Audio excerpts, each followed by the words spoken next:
तो भव्यात्माओं, लोकानुप्रेक्षा इस विभाग में आचार्य महाराज जो हमें द्रव्य की चर्चा कर रहे हैं, द्रव्य के स्वभाव का निरूपण कर रहे हैं और जैन दर्शन की अपेक्षा से द्रव्य को कैसे देखना है और वही कैसा यथार्थ स्वरूप है, इनकी चर्चा चल रही है।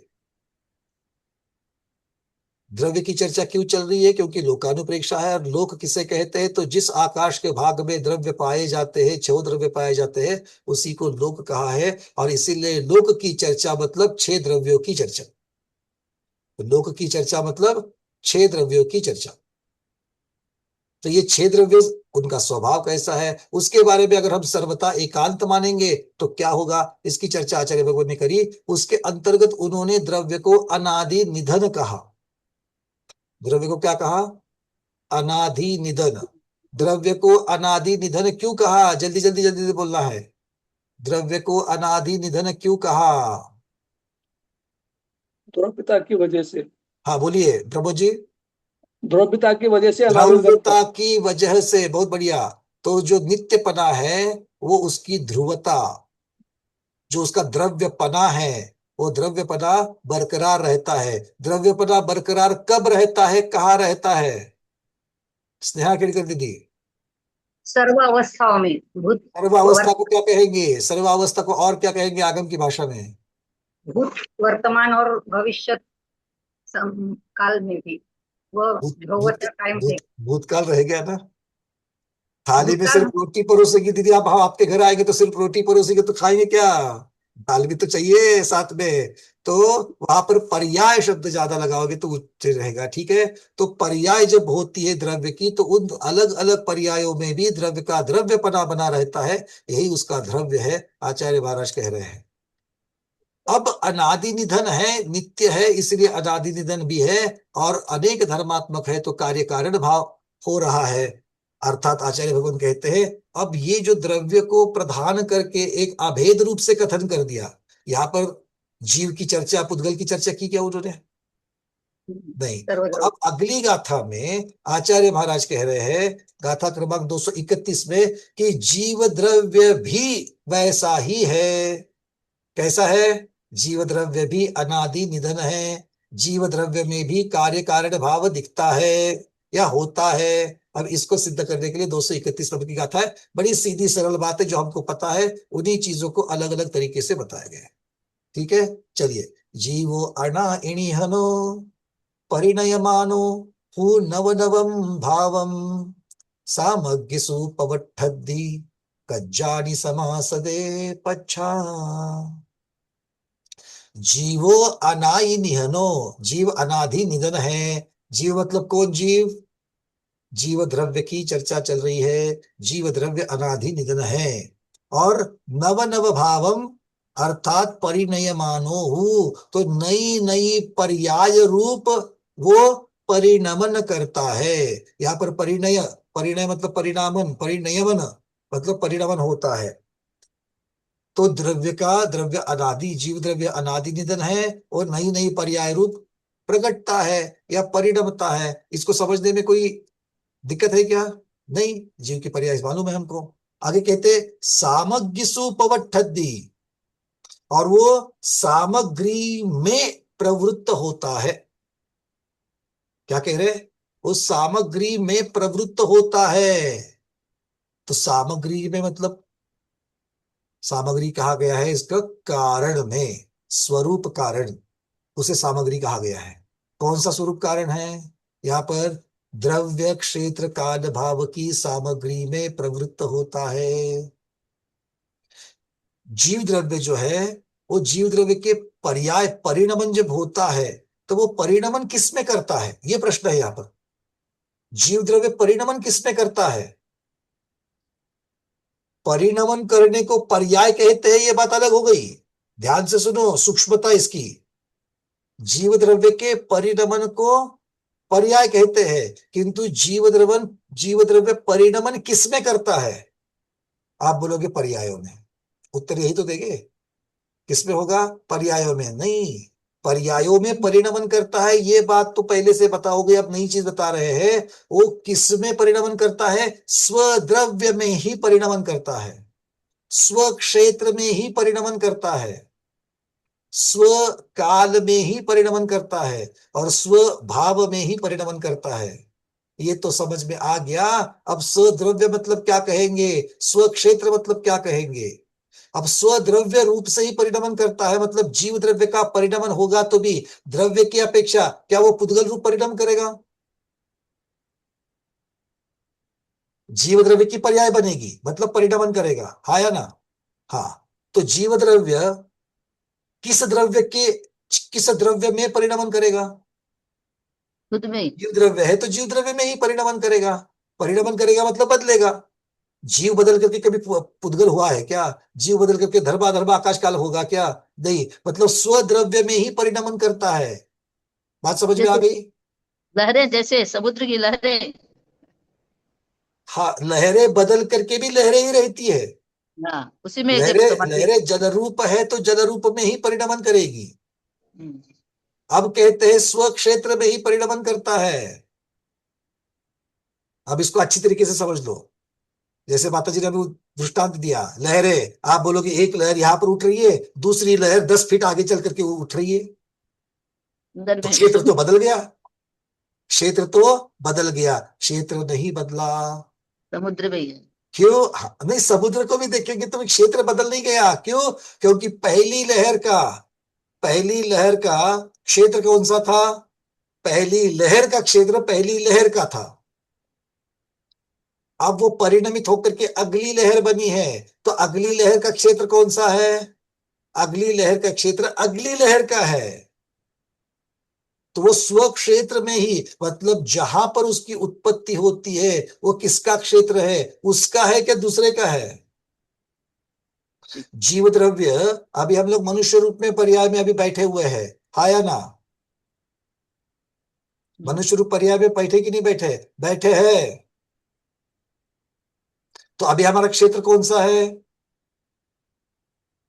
क्षेत्र कौन सा है, तो आकाश की पर्याय की चर्चा नहीं हो रही है, चर्चा हो रही है जीव द्रव्य की। जीव द्रव्य अभी कहां पर बैठा है, जीव द्रव्य अपने क्षेत्र में बैठा है।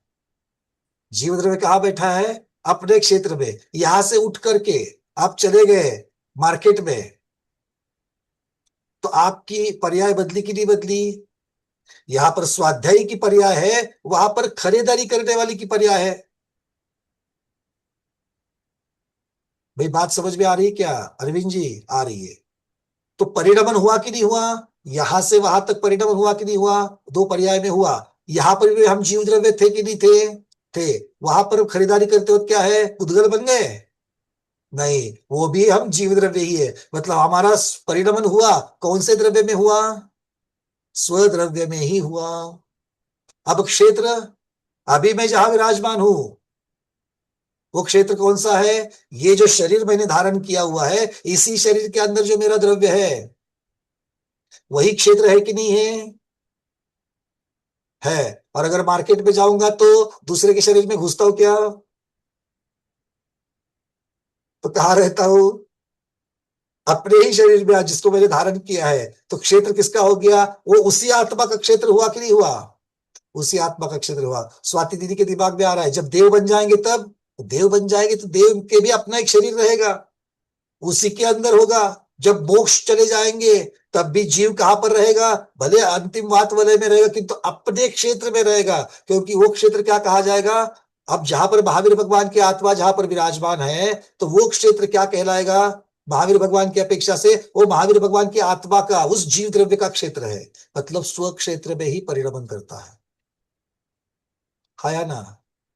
अब स्व काल में परिवर्तन करता है कि नहीं करता है, अब क्षेत्र के जैसा लगा दो। अभी मेरा वर्तमान काल की पर्याय में देख रहा हूं तो ये कौन सा काल है, मेरा वर्तमान काल है, और वहां पर वो भी वर्तमान काल है, उसकी अपेक्षा से वर्तमान काल ही है। समझ में आ रही है बातें। अब भाव रूप परिणमन, तो परिणमन स्व क्षेत्र में भी हुआ, स्व काल में ही हुआ। परिणमन तो हुआ किंतु किसमें, स्व द्रव्य स्व क्षेत्र स्व काल में हुआ। अब स्व भाव में परिणमन होता है क्या, मेरे भाव क्या है यहाँ पर, मेरे भाव क्या है यहाँ पर। अब यहाँ पर चर्चा मेरे शुभ भाव है क्या अशुभ भाव है क्या शुद्ध, इसकी चर्चा नहीं है। भाव का अर्थ यहाँ पर गुण, क्योंकि पर्याय किसकी बनती है, परिणमन किसमें होता है, गुणों में परिणमन होता है। परिणमन किसमें होता है, गुणों में होता है। पर्याय किसकी बनती है, गुण की बनती है।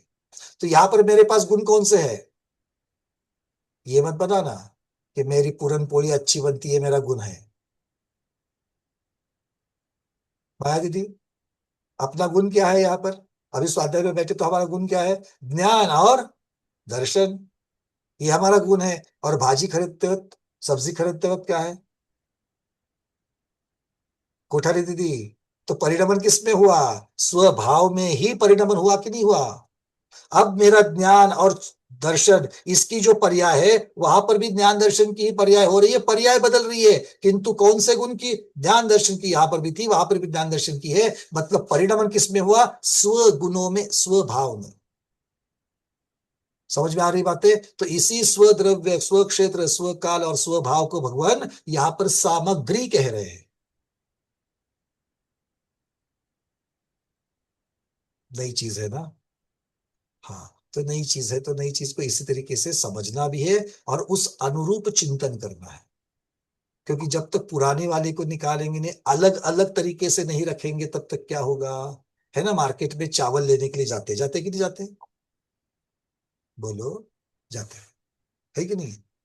अगर आपके दिमाग में बासमती चावल को ही चावल मानना अगर ये रखा है, तो मार्केट में जाओगे तो इडली का जो चावल मिलता है, दूसरा और इंद्रायणी हो और जो भी जो जो चावल मिलते हैं, उनको देख करके आप क्या कहोगे, ये चावल नहीं है, क्या कहोगे।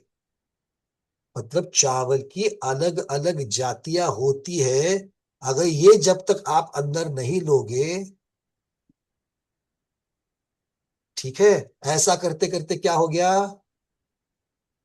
हमारी दीपा दीदी गई शिखर जी में, कहा गई, शिखर जी में। अब उनको तो गुलबर्गा में जो चावल मिलते हैं वो सारे पता है उनको। अब शिखर जी में गई तो वहां पर भी दुकानें दुकानें जा रही थी इधर से उधर, तो जाते जाते किराना वाले की दुकान भी लगी बीच में। वो बोले भगवान के लिए चावल चढ़ाने हैं, मुझे तो चावल लेने हैं। तो उधर दुकानदार को बोला चावल दे दो, तो उसने जो चावल दिए वो उनको तो नए दिख रहे हैं। अब जब तक दिमाग में उसको ग्रहण करने की भावना नहीं कि ये भी चावल ही है, तब तक उसको ग्रहण करेगी कि चावल करके। अगर दिमाग से निकालती नहीं अपनी पूर्व पूर्व स्मृतियों को कि मैंने जिसको गुलबर्गा में चावल करके देखा हुआ है ये वो नहीं है, मतलब ये चावल ही नहीं है, तो क्या होगा। और चावल उसको नहीं समझेगी, तो दुकानदार के पास तो दूसरा नहीं है, तो दुकानदार बोलेगा मेरे पास नहीं है, तो दीदी को चावल चढ़ाने के लिए नहीं मिलेंगे। कार्य सफल होगा क्या, नहीं। तो हमें भी अपनी बुद्धि का ऐसा ही करना है। अभी अपने बुद्धि में, अपने ज्ञान में सारा यथार्थ स्वरूप भरा हुआ है क्या, सभी पदार्थों का, वो तो केवल ज्ञान होने तक नहीं होने वाला है। मतलब जो जो नई चीजें ग्रहण हो रही है, ऐसा भी, और वो किसने कहा है, अरे भाई छत बस तो नहीं, केवली भगवान ने कहा है। तो ग्रहण करने योग्य है कि नहीं है सुनीता दीदी, समझ में आ रही बातें।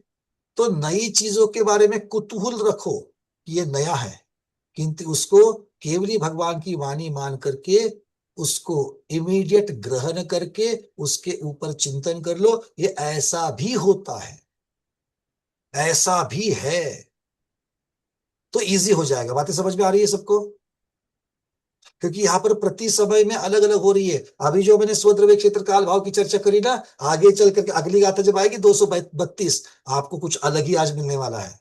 मैं जब स्वाध्याय कर रहा था तो मुझे ऐसा ऐसा आनंद हो रहा था उसको ढूंढने में, समझने में, कि आचार्य भगवान ने ये सारे अलग अलग अलग एक ही शब्द के पर्यायवाची शब्द क्यों दे रहे हैं, वो समझ में आएगा। हाँ अर्चना दीदी, प्रश्न लूंगा, रुको। अभी तो गाथा के शब्दार्थ ही चल रहा है, तो शुभचंद्र महाराज बहुत कुछ चीजों को खोलने वाले हैं। ठीक है, बात समझ में आ गई यहां तक। तो सामग्री मतलब क्या कह रहे हैं, द्रव्य क्षेत्र काल भाव की सामग्री में वो प्रवृत्त होता है। पच्छा, उसके बाद में क्या होता है, कज्जानी समासदे, कार्यों को, अर्थात पर्याय रूपी कार्य को प्राप्त होता है। कौन, कौन, किसकी चर्चा चल रही है, जीव द्रव्य। तो अगर इसका पूरा सार करेंगे तो शब्दार्थ क्या हो गया, जीव द्रव्य अनादि निधन है, नए नए पर्याय रूप परिणमता है। और कैसे परिणमता है? द्रव्य क्षेत्र काल भाव की सामग्री में प्रवृत्त होकर के परिणमता है, उसी में परिणमता है। और परिणमन के पश्चात पर्याय रूप कार्य को प्राप्त होता है, अर्थात पर्याय रूप कार्य में प्रकट होता है। समझने के लिए इजी है कि नहीं? कुछ नई बात बताई क्या?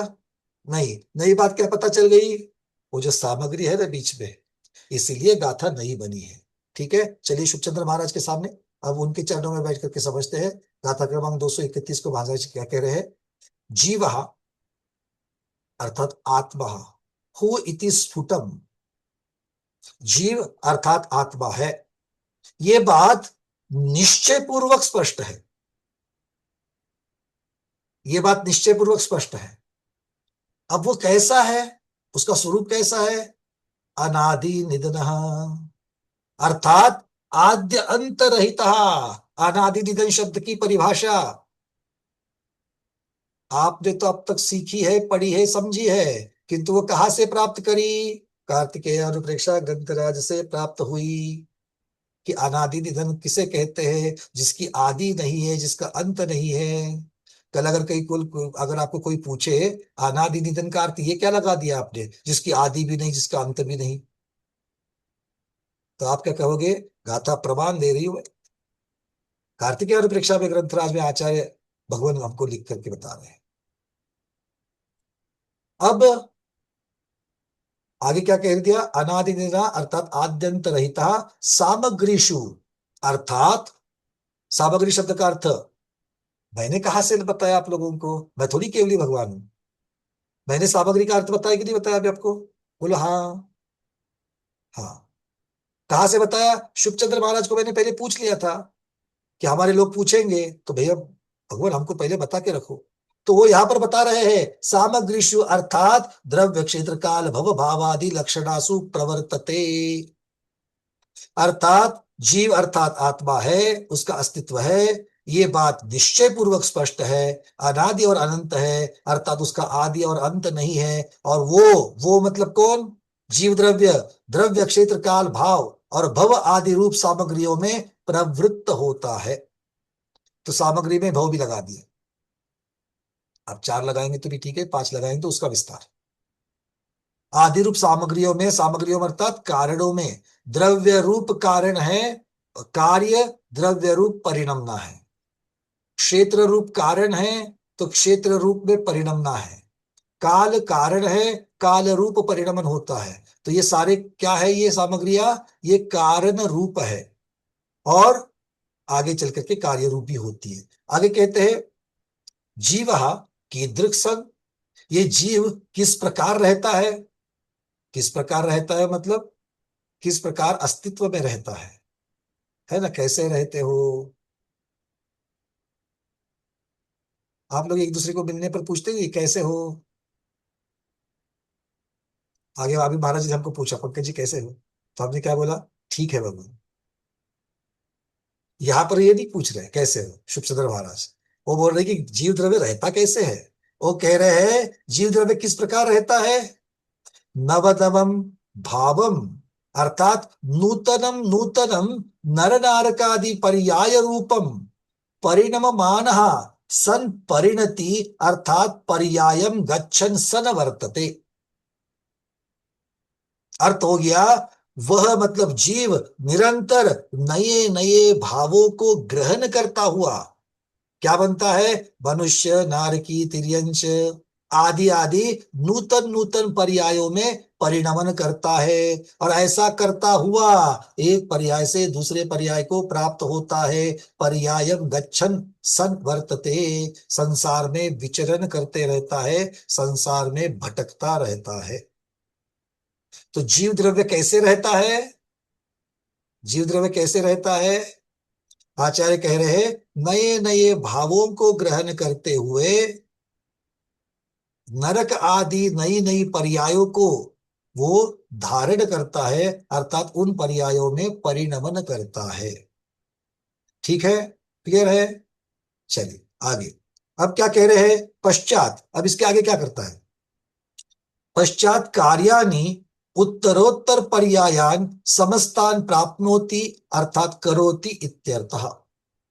अर्थात वो आगे चल करके, अर्थात ये परिणमन होने के पश्चात क्रमशः सभी आगामी पर्यायों को प्राप्त करता है, यही उसका कार्य है। तो जीव द्रव्य का कार्य क्या है?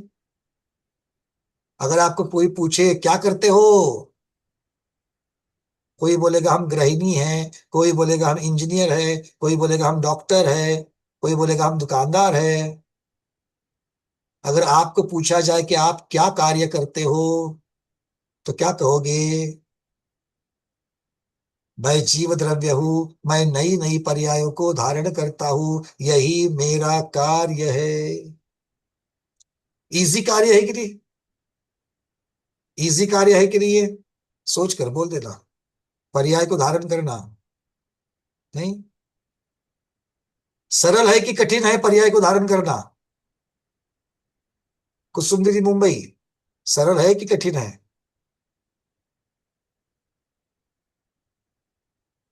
वंदना भैया जी, कठिन है, बहुत कठिन है। बहुत कठिन है। अच्छा, कुछ किए बिना भी भिखारी है रास्ते पर, कुछ नहीं करता, अगली पर्याय को धारण करता है कि नहीं करता है? पर्याय तो धारण करता है, पर मनुष्य प्राय ये अच्छी पर अच्छी। क्या, पर क्या, यहाँ पर पर्याय को ही तो धारण करना है। प्रश्न यही है, अच्छी पर्याय बुरी पर्याय की चर्चा कहाँ पर है? पर्याय को धारण करना, आपके उत्तर में ही आगे की चीज छुपी हुई है। इसका एक उत्तर नहीं होगा, कथनचित सरल है, कथनचित कठिन है। संसारी पर्याय को प्राप्त करना ये कोई बड़ी बात नहीं है, वो तो वैसे ही बैठे बैठे प्राप्त हो जाएंगे। किंतु सिद्ध रूप पर्याय को जो प्राप्त करना है, शुद्ध द्रव्य रूप जो पर्याय को प्राप्त करना है, शुद्ध द्रव्य ये पर्याय है कि नहीं है? सिद्ध भगवान पर्याय है कि नहीं है? सिद्ध भगवान पर्याय है या नहीं है? सिद्ध भगवान भी पर्याय है, क्योंकि द्रव्य पर्याय के बिना नहीं रहता। तो सिद्ध भगवान की पर्याय प्राप्त करना, उसमें परिणमन करना कठिन है या सरल है? कठिन है। अब कल वाला आचार्य वैराग्य महाराज वाला उत्तर निकालो, कठिन क्या है और सरल क्या है? मुनि बनना सरल है कि कठिन है? श्रेणी आरोहण करना कठिन है कि सरल है? तो ये सारी सरलता और कठिनता की व्याख्या क्या होगी? विवक्षित होगी, और ऐसे ही उत्तर आना चाहिए, कथंचित कठिन है, कथंचित सरल है। ये जाकर के आप फिर जैनियों के जैसे कथन कर रहे हैं। अगर एक उत्तर दोगे ना, कठिन है, पर समझने वाला अगर जैनी है तो कुछ मानेगा नहीं, उसको कुछ लगेगा नहीं, ठीक है ये प्रधान करके बोल रहे हैं। क्योंकि एक बार प्रधान करके बोल लेते हैं, दूसरे को गौण करते हैं। जो कठिन बोल रहे हैं उनको सरलता क्या है मालूम है, और जो सरल बोल रहे हैं उनको कठिनता मालूम है। हमारा उत्तर क्या होना चाहिए? कथनचित। चलिए, बहुत बढ़िया। अब आगे कहते हैं, यथा कश्चित जीवः नवनवम देवादि पर्यायम परिणमिष्यमाणः सन सामग्रीषु जिनाचार सद्व्रत धारण सामायिक धर्म ध्यानादि लक्षणासु प्रवर्तमानः पश्चात देवादि पर्यायान समाश्रयति। अब ये देव आदि जैसी शुभ पर्याय को, अभी जैसे हमने बताया था कि कथनचित अगली पर्याय प्राप्त करना कठिन है और कथनचित अगली पर्याय प्राप्त करना सरल है, तो ये कठिनता और सरलता की चर्चा कर रहे हैं। देव पर्याय जैसी देव पर्याय अगर पानी है तो क्या करना होगा? कोई जीव, उदाहरण देकर के बता रहे हैं आचार्य महाराज, कोई जीव आगे चल करके देव आदि शुभ पर्याय को प्राप्त करने वाला होता है। कैसे होता है? वो जिनाचार को पालता है। जिनाचार मतलब जिन आचरण, जिनेन्द्र भगवान से कथित आचरण जो है, चारित्र का पालन करता है। जैसे व्रतों का धारण करना है, सामायिक करना है, धर्म तथा धर्म ध्यान आदि रूप सामग्रियां, आदि रूप कारणों में प्रवृत्त रहता है, प्रवर्तमान, और पश्चात देवादि पर्यायान समाश्रयति, उसके फलस्वरूप बाद में देवादि पर्याय को प्राप्त करता है। तो कारण पर्याय क्या हो जाएगी और कार्य पर्याय क्या हो जाएगी? कार्य पर्याय है देव पर्याय, अब कारण पर्याय क्या है आपको बता दी है।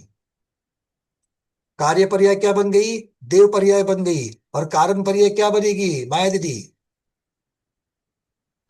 वंदना भैया मनुष्य पर्याय।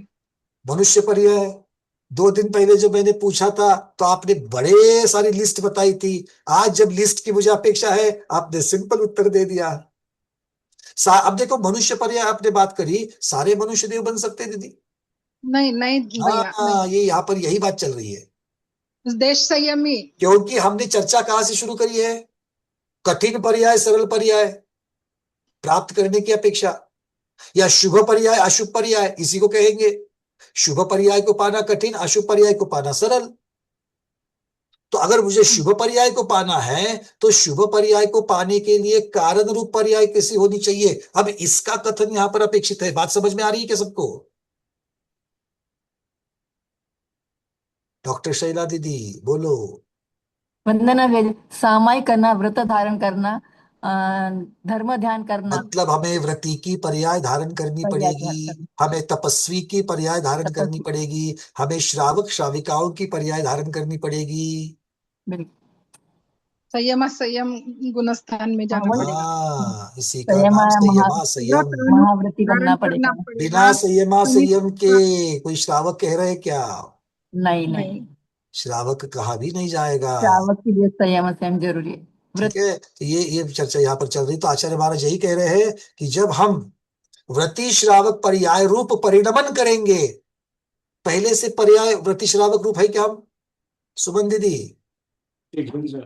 हम लोग जन्म से इस मनुष्य पर्याय में आए तो व्रति पर्याय को धारण करके आए क्या? नहीं आए। अब कोई कोई 50-60 के हो गए हैं, कोई 70 के हो गए हैं, तो भी अनुव्रत व्रत पालन की पर्याय में धारण किया है क्या? व्रति पर्याय बने हैं क्या? अनुव्रति बने हैं क्या? नहीं बने हैं। और आचार्य महाराज तो यहाँ पर कह रहे हैं कि अगर देव पर्याय को प्राप्त करना है, अब ये कौन सी देव पर्याय? शुभ वाली देव पर्याय। देव दुर्गति वाली देव पर्याय की चर्चा नहीं हो रही यहाँ पर। शुभ वाली देव पर्याय को प्राप्त करना तो क्या करना पड़ेगा? अनुव्रति बनना पड़ेगा। बोलो महावीर भगवान की जय। क्या चाहिए? देव बनना है कि नहीं बनना है? बनना तो है, तो फिर व्रति भी तो बनना पड़ेगा, है कि नहीं है? 173 लोग अभी विधान शिविर में आ रहे हैं, उसमें से 38 लोग व्रती प्रतिभाधारी है। और भी है, ये तो शोध के भोजन की अपेक्षा हो रही है। बात समझ में आ रही है? क्लियर हो रहा है? क्योंकि ये चिंतन का विषय है। ये पहले से मालूम था क्या हमको व्रती बनना है? मालूम था? सुरेश पहाड़ी जी, ये मालूम था क्या क्या अनुवृत्ति बनने के बाद देव बनते हैं? अरे बोलो तो सही, ये पहले से पता है या नहीं है कि अनुवृत्ति बनेंगे? अनुव्रत के साथ अगर हम मरण करेंगे, अनुव्रत को छोड़कर नहीं, अनुव्रत के साथ मरण करेंगे तो शुभ देव पर्याय को पाएंगे। ये पहले से पता है कि नहीं है? 5 बरस से यही तो चल रहा है।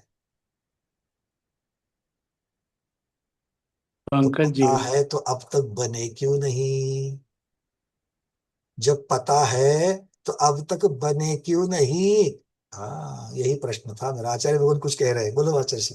पंकज जी, मैं यूं कह रहा हूँ, अनुव्रति देव पर्याय को प्राप्त करता है, लेकिन देव पर्याय को प्राप्त करने के लिए अनुव्रति नहीं बनता है।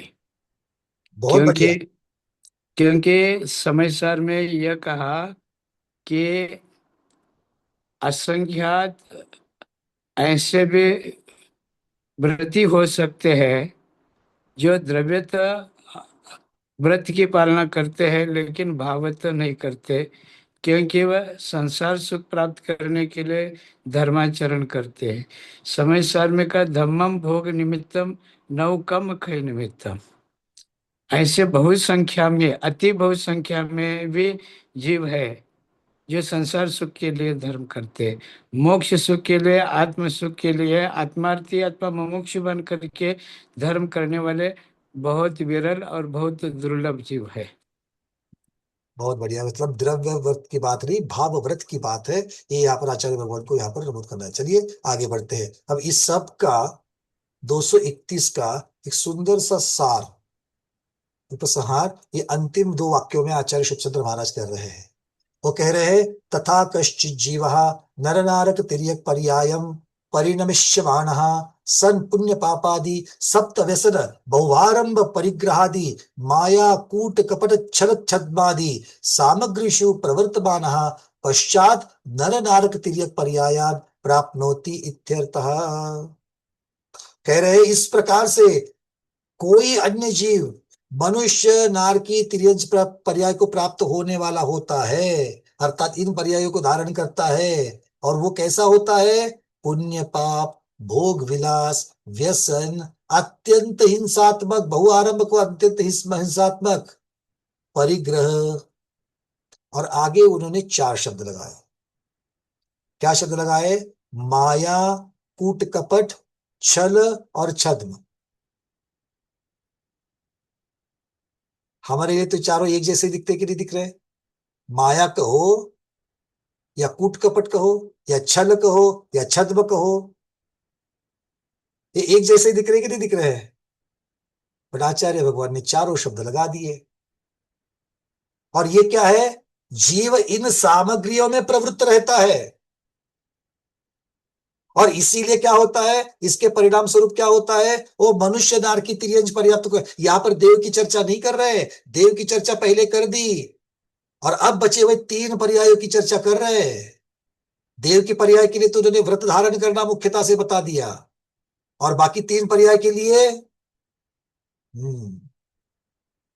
ये मनुष्य की अपेक्षा, मनुष्य से मनुष्य बनना, इसकी अपेक्षा कह रहे हैं। देव के मनुष्य बनने की अपेक्षा नहीं कह रहे हैं, या नारकी के मनुष्य बनने की अपेक्षा से नहीं कह रहे हैं, या तिर्यंच के मनुष्य बनने की अपेक्षा से नहीं कह रहे हैं। क्योंकि ये तीनों पर्याय से अगर मनुष्य बनना है तो शुभ क्रिया करनी पड़ेगी, तब जाकर के मनुष्य बनेंगे। ये प्रधान वर्णन कर रहा हूं मैं, इसको सिद्धांत में मत लेके जाना। तो यहां पर चर्चा चल रही है जो पुण्य पापादि सप्त व्यसन के साथ में कर रहे हैं, जो बहु आरंभ कर रहे हैं, आरंभ मतलब ऐसी हिंसात्मक क्रियाएं कर रहे हैं, जितना चाहिए उतना, खान पान में कोई विवेक नहीं है, कोई वहां पर शुद्धि नहीं है, जो मर्जी आ गया मुंह में ठूस दिया, जब चाहे ठूस दिया। ये चर्चा कर रहे हैं। जब पानी आदि का प्रयोग कर रहे हैं, हवा आदि का प्रयोग कर रहे हैं, अग्नि आदि का प्रयोग कर रहे हैं, बेहिसाब। हमारे घर में तो सोलर लगा हुआ है, सभी रूम में पंखे चालू है, सभी रूम में लाइट चालू है। अरे हमें बिजली के बिल की तो कोई डर ही नहीं है भैया, बिजली के बिल का डर नहीं है, किंतु जो कर्म बन रहे उसका तो डर करो। समझ में आ रही है बातें? तो ये चर्चा चल रही है मनुष्य नार की तिर्यंच पर्यायों की, और इसके अंतर्गत महाराज जी कह रहे हैं, माया कूट कपट छल और छद्म करोगे तो ऐसी निम्न पर्याय को पाओगे, नरक तिर्यंच जैसी पर्याय को पाएंगे। तो क्या है माया? माया का मतलब भ्रम, भ्रमित करने वाली चीजें, माया जाल कहते हैं ना, बनावटी, वो माया। कूट कपट क्या है? कूट कपट की परिभाषा क्या दी है कोश में? वो कहते गहराई से सोची हुई साजिश या दुर्भावनापूर्ण धोखा देना। दुर्भावनापूर्ण धोखा देना क्या कहलाता है? कूट कपट। और गहरी साजिश, तरतमता देखो वहां पर, उसको कहते हैं कूट कपट। ऊपर से तो सारा एक कुछ दिखता है, किंतु सूक्ष्म फर्क है अंदर। और फिर कह दिया छल। छल मतलब किसी को जानबूझ करके अंधेरे में रखना और धोखा देना, जानबूझ करके। फर्क है कि नहीं है? गहरी साजिश करना और दूसरा जानबूझ करके धोखा देना, अंधेरे में रखना, दोनों में इंटेंशंस की फर्क है। और आत्मे में छद्म, अर्थात मुंह में राम बगल में चूरी, दिखावा, दिखावटी। हम बहुत धर्मात्मा है, हम बहुत धर्मात्मा है, और अंदर। ये चारों क्यों बताए? क्योंकि इनकी जो तरतमता है, इन तरतमता की अपेक्षा से ही आपकी जो पर्याय है वो नरक की होनी है या तिर्यंच की होनी है या मनुष्य की होनी है, इसके ऊपर फैसला होगा। बात समझ में आ रही है? इसीलिए चारों शब्द रख दिए हम आचार्य भगवत ने पर। क्या कह रही है दीपा दीदी? इसके बाद मैं प्रश्न, सबके आगे प्रश्न दे रहा हूँ। नहीं, ये चार का एक्यूरेट अर्थ क्या है बताओ। चलो लिख लो, माया। माया मतलब भ्रम फैलाना। भ्रम का अर्थ क्या करेंगे? वस्तु स्थिति छोड़ करके बाकी चीजों को भ्रम फैलाना, भ्रमित करना। कूट कपट, गहरी साजिश, दुर्भावनापूर्ण धोखा। मतलब धोखा देते वक्त मालूम है कि मेरी भावना बिल्कुल खराब है, इतनी गहरी साजिश।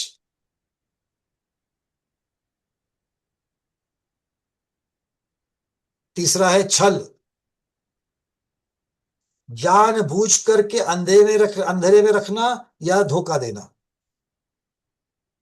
अब यहां पर देखो विधि बदल रही है, यहां पर भी धोखा देना है, किंतु धोखे के साथ में क्या कह दिया? जानबूझकर अज्ञानता, वो सामने वाले को अज्ञानी रखना और फिर धोखा देना। जैसे गड्ढा है, गड्ढे को छिपा करके हाथी को उसमें गिराया जाता है। हाथी को जब पकड़ा जाता है तो गड्ढे को बनाया के गड्ढे के ऊपर घास आदि डाल करके, लकड़ी आदि डाल करके उसको छिपाया जाता है गड्ढे को। तो ये किस में आएगा? ये छल में आएगा। और गहरी साजिश, और हाथी को पकड़ने की दुर्भावना है, उसके दांत निकाल करके उसकी चमड़ी को उधड़ने की दुर्भावना है। और वाद्य बजाते बजाते बजाते उसको बढ़िया से गहरी साजिश करके, प्लानिंग करके उनको एक जगह पर इकट्ठा करके उस गड्ढे की तरफ लेकर के आना, ये हो जाएगा छल कपट। माया, जमीन की जगह पर घास दिखनी चाहिए, ये माया, भ्रम फैलाना। और अंत वाला है छद्म, अर्थात दिखावा। इतना सब करके भी हम शिकार के विरुद्ध है, शिकार करना खराब है, ये दिखावा। मुंह में राम बगल में छुरी, अंत वाला था छद्म, छद्मपना। छद्मी ये शब्द भी बनता है, ऐसा करने वाला छद्मी, अर्थात नाटकी, दिखावेदार। ठीक है, बात समझ में आ गई? तो इस प्रकार से ये पहले देव पर्याय की चर्चा, कारणों की मीमांसा, उसकी सामग्री की चर्चा, और बाद में नरक तिर्यंश मनुष्य की चर्चा चल रही है, उसके सामग्री की चर्चा। अतः जीवः स्वद्रव्य स्वक्षेत्र स्वकाल स्वभावेषु स्थित एव कार्य विधति इत्यावेदयति। अर्थात ग्रंथकार अब यहां से आगे बताने वाले हैं कि जीव अपने स्वद्रव्य स्वक्षेत्र स्वकाल और स्वभाव में स्थित होकर के कार्य करता है, ये यहां से आगे बताएंगे। किंतु 231 नंबर गाथा का सार क्या हुआ? सार ये रहा कि जीव अनादि अनंत द्रव्य है। आप ये सार लिख सकते हो 231 का, बढ़िया सार है इसका। पहला क्या है? जीव अनादि अनंत द्रव्य है। दूसरा, वो निरंतर पर्यायों में परिणमन करता है।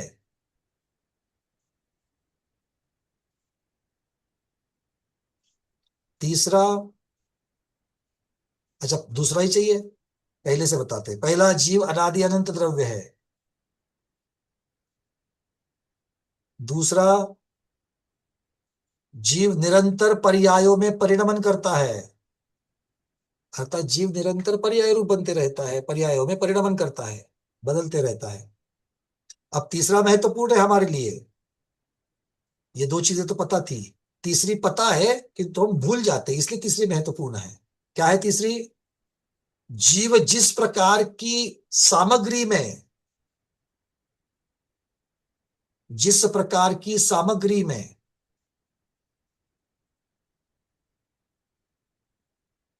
अर्थात कारण रूप पर्याय में, अर्थात कारण रूप पर्याय में प्रवृत्त होता है,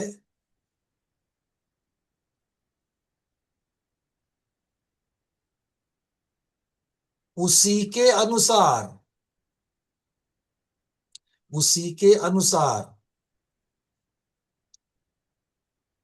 उसकी कार्य रूप पर्याय बनती है, उसकी अगली कार्य रूप पर्याय बनती है।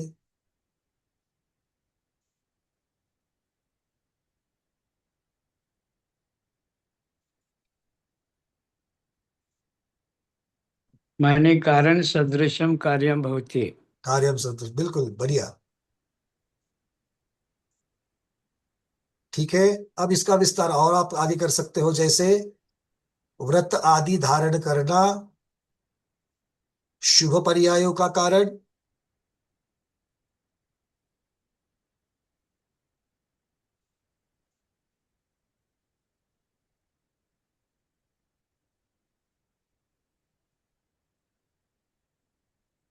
और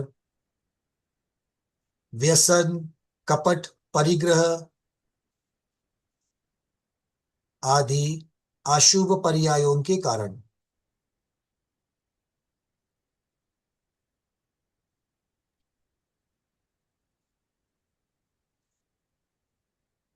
अब जो अंतिम इसका जो सार है, वो सार सिद्धांत कहता है। क्या सिद्धांत है? व्रत, सब लोगों का हो गया? सब लोग रेडी है अंतिम लिखने के लिए? अंतिम थोड़ा सा अच्छी तरीके से लिखना। प्रत्येक जीव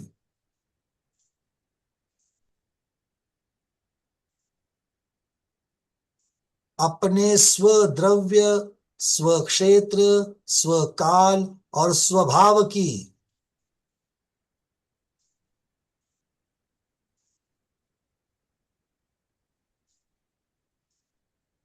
प्रत्येक जीव अपने स्वद्रव्य, स्वक्षेत्र, स्वकाल और स्वभाव की मर्यादा में रहकर ही कार्य करता है। ही लगाना, मर्यादा में रहकर ही कार्य करता है। स्वद्रव्य, स्वक्षेत्र, स्वकाल, स्वभाव की मर्यादा में रहकर ही कार्य करता है। यही कारण कार्य सिद्धांत का महत्वपूर्ण आधार है। अर्थात इसी से कार्य कारण सिद्धांत बना है।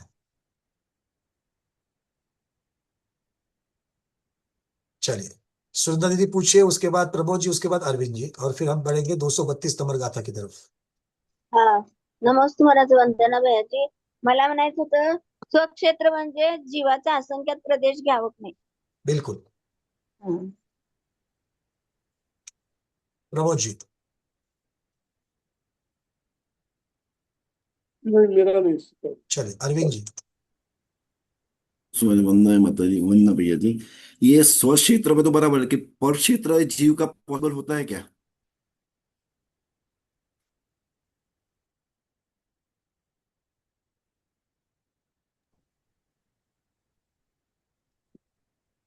पंकज जी, अरविंद जी, मेरी आवाज आ रही? हाँ जी, हाँ जी, नमस्ते महाराज जी. मैं आपके जिज्ञासा का समाधान यूं कर सकता हूँ, पर चतुष्टय के परिणमन में अन्य द्रव्य कारण बन सकता है, लेकिन स्वयं का द्रव्य क्षेत्र काल भाव रूप परिणमन करके और दूसरों के चतुष्टय का उपादान कारण बन करके कुछ कार्य नहीं बन सकता। बाह्य निमित्त बन सकता है, लेकिन हर द्रव्य अपने आप में स्वचतुष्टय के रूप में परिणमन कर रहा है। क्योंकि द्रव्य माने जीव द्रव्य मान लीजिए उदाहरण के तौर पर, क्षेत्र माने वो जीव द्रव्य के असंख्यात प्रदेश, वह उसके क्षेत्र हो गया। भाव माने जीव का जो स्वभाव है, फिर वह स्वभाव विभाव रूप संसार दशा में हो या शुद्ध दशा में शुद्ध रूप परिणमन हो, शुद्ध रूप में स्वभाव। और काल माने स्वयं में होने वाला पर्याय विशेष, काल विशेष में होने वाला परिणमन, उसको अपन काल कहेंगे।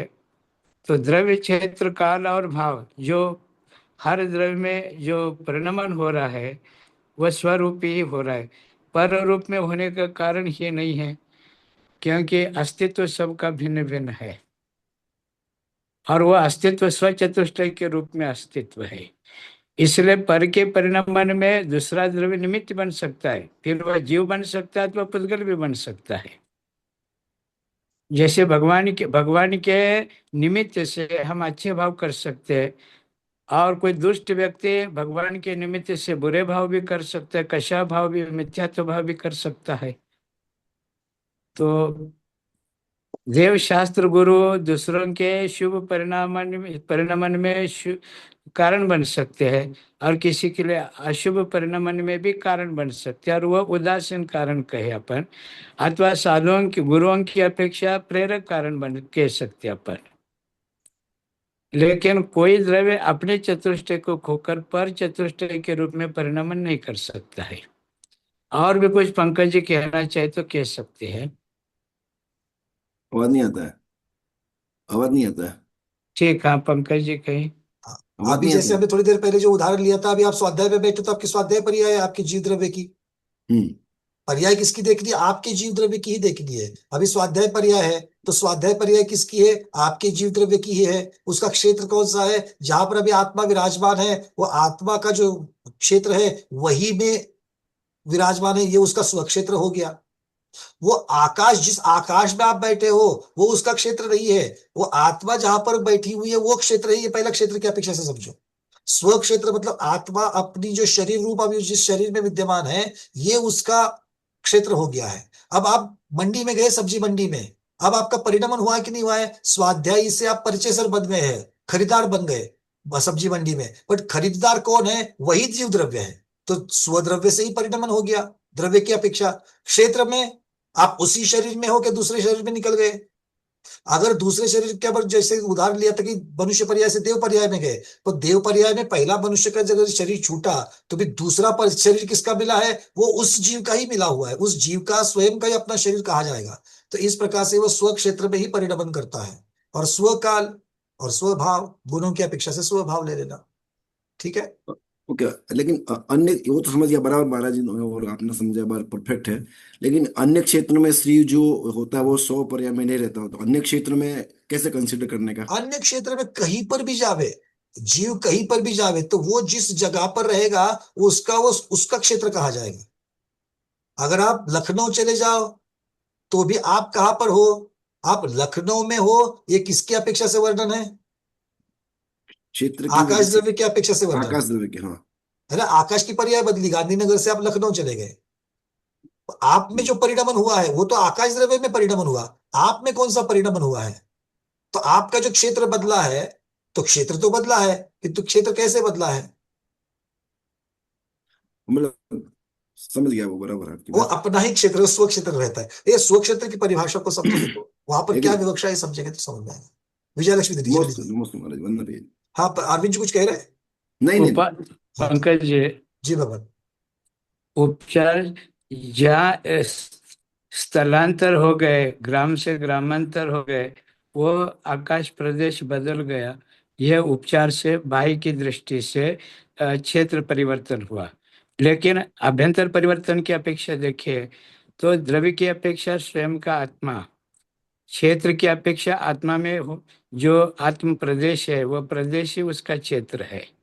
जी यह क्षेत्र की अपेक्षा लेवे। काल की अपेक्षा व्यवहार काल जो वर्तनारूप है, परिवर्तन हो रहा है हर दिन, हर समय, हर पल, हर घंटे, वो बाह्य की दृष्टि से परिणमन। लेकिन परिणमन जो हो रहा है पर्याय अवस्था रूप में, जो परिणमन हो रहा है वो स्वयं ही में ही हो रहा है, पर्याय रूप से पर्यांतर रूप है। तो अभ्यंतर दृष्टि से पर्याय स्वयं में ही घटित हो रहा है। और स्वभाव माने अपने में जो विभाव से, कभी स्वभाव, स्वभाव से कभी विभाव रूप में, कभी शुद्ध कभी शुभ, कभी शुभ कभी शुद्ध, ऐसा जो परिणमन हो रहा है, कभी अशुभ भाव से कभी शुभ भाव रूप परिणमन हो रहा है। तो इस प्रकार विभाव से विभावांतर भी अपन ले सकते हैं, या शुभ से शुभांतर भी अपन ले सकते हैं। यह भाव की अपेक्षा परिणमन अपन ले और गुण की अपेक्षा भी ले सकते हैं, जैसे लेकिन ज्ञान गुण की लेकिन अपेक्षा। इतना इतना अपन ले सकते हैं, ये जो शुद्ध रूप में एक बार परिणमन हो जाए, जैसे सिद्ध अवस्था में जो भाव परिणमन हो रहा है, तो फिर वह कभी अशुद्ध नहीं होगा। संसार अपेक्षा से शुभ अशुभ हो सकता है, अशुभ शुभ हो सकता है, लेकिन एक बार पूर्ण रूप से कर्म मुक्त शुद्ध अवस्था प्राप्त होने के बाद पर विभाव रूप में फिर वापस परिणमन नहीं होगा। लेकिन ये कुल मिलाकर के स्वभाव में ही परिणमन कहा जाएगा। जी विजयलक्ष्मी दीदी। बोलिए ना। मुझे पूछना था कि अपना जीव द्रव्य का परिमण परिमण मतलब पर्याय चेंज करने के लिए तो स्व मतलब सब अपना स्व द्रव्य क्षेत्र काल और भाव चाहिए, तो मेरे को ऐसा पूछने का था कि उसका निमित्त भी होता है ना उसको चेंज करने के लिए, जैसे आप चर्चा स्वाध्याय प्रधान रूप से चर्चा प्रधान रूप से कौन परिणमन कर रहा है उसकी है, तो बाकी चीजें अब गौण है, वो है ना, उसका नहीं कौन बोल रहे, वो तो पहले सब बोल करके आ गए हैं, अब उसमें से एक एक चीज को वो प्रधान करके कह रहे हैं। अच्छा अच्छा, मतलब इसमें ये मतलब विजया लक्ष्मी दीदी ने ये विधान किया,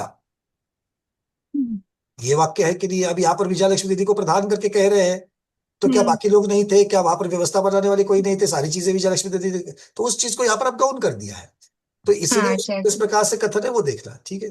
नहीं, और मुझे ये पूछने का, सद्रव्य मतलब अपना जीव पकड़ने का, स्वद्रव्य मतलब सद्रव्य। मेरा द्रव्य, मेरा द्रव्य हाँ मतलब मैं जीव। हाँ, क्षेत्र मतलब वहां जहां है हम ये बात परिणाम। पुद्गल को भी लागू होगी, ये बात पुद्गल को भी अच्छा, लागू होगी, तो जीव द्रव्य का उन्होंने उदाहरण लिया यहाँ पर, ये चीज तो पुद्गल को भी लागू होगी।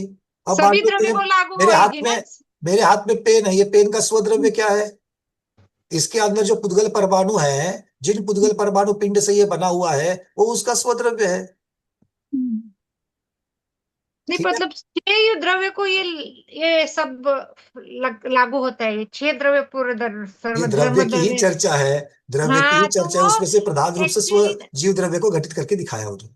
हाँ पर एक्चुअली मुझे वही पूछना था कि इस छह द्रव्य का लागू होता है, पर अपन कैसा धर्म द्रव्य अधर्म द्रव्य रहते हैं, वो कैसा समझना, वो चेंज होते हैं उनमें धर्म द्रव्य में परिणमन होता है कि नहीं होता है, होता है, पर वो सेल्फ करता है क्या, नहीं? वो भी स्वद्रव्य क्षेत्र काल भाव से ही होता है, उसी में होता है, वो कारण सामग्री कह रहे हैं, चर्चा कारण सामग्री की चल रही है, कारण सामग्री स्वद्रव्य स्व क्षेत्र स्वकाल स्वभाव, इसी में परिणमन है,